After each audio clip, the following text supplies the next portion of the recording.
नमस्कार मित्रों, विभक्ति सामान्य परिचय भाग 1।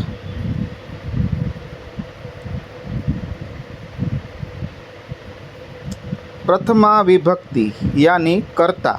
वाक्य में जो कार्य करता है वह कर्ता कहलाता है। प्रथमा विभक्ति कर्ता। जैसे कि बालकः पठति, बालक पढ़ता है। बालको पठतः, दो बालक पढ़ते हैं। बालकाः पठन्ति, वे सब बालक पढ़ते हैं।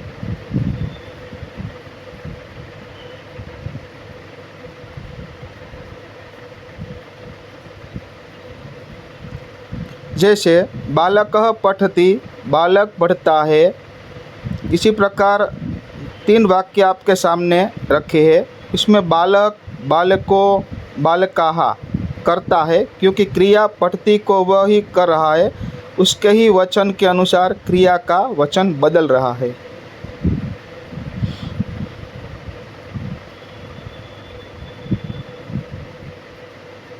अब देखिए आगे अन्य उदाहरण देखते हैं। रामः खादति, राम खाता है।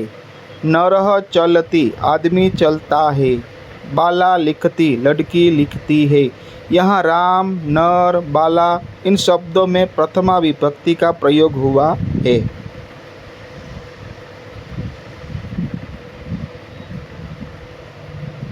अब हम देखेंगे द्वितीय विभक्ति कर्म कारक।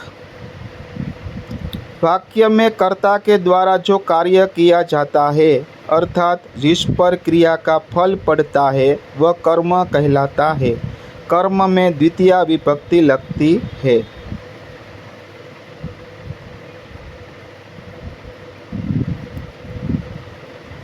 वाक्य देखेंगे हम।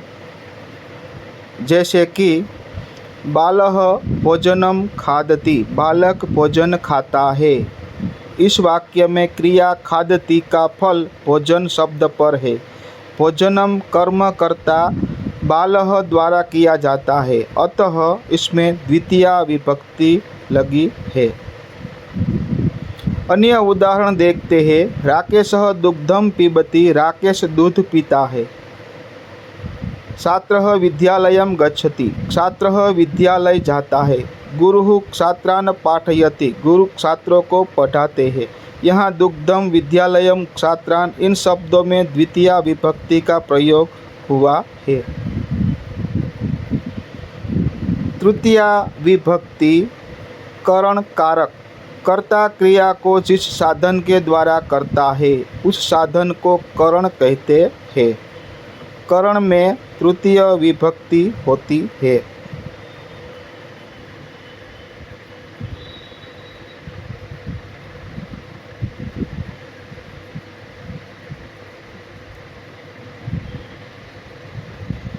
जैसे कि रामः बाणेन रावणं हतः, राम ने बाण से रावण को मारा।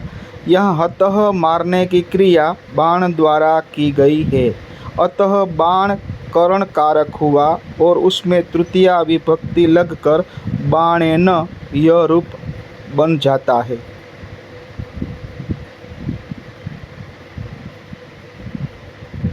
अन्य उदाहरण देखिए।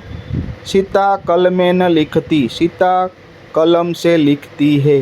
बालकाः कन्दुकेन क्रीडन्ति, वे सब बालक गेंद से खेलते हैं। छात्र पुस्तकेन पठति, छात्र पुस्तक से पढ़ता है। यहाँ कलमेन, कन्दुकेन, पुस्तकेन इन शब्दों में करण कारक होने से तृतीय विभक्ति लगी है। चतुर्थी विभक्ति संप्रदान कारक। जब कर्ता द्वारा किसी को कोई वस्तु प्रदान की जाए, उसमें संप्रदान कारक होता है। संप्रदान में चतुर्थी विभक्ति लगती है। जैसे कि पिता पुत्राय धनम यच्छति, पिता पुत्र के लिए धन देता है, अथवा पिता पुत्र को धन देता है। इस वाक्य में कर्ता पिता ने धन अपने पुत्र के लिए दिया, अतः पुत्र संप्रदान कारक हुआ और संप्रदान के योग में चतुर्थी विभक्ति लगकर पुत्राय रूप बनता है।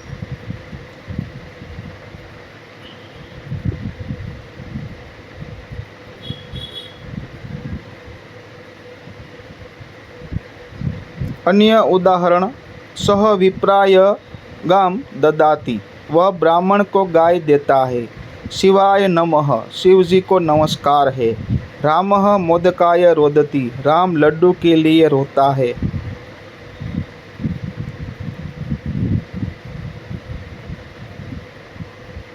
धन्यवादः।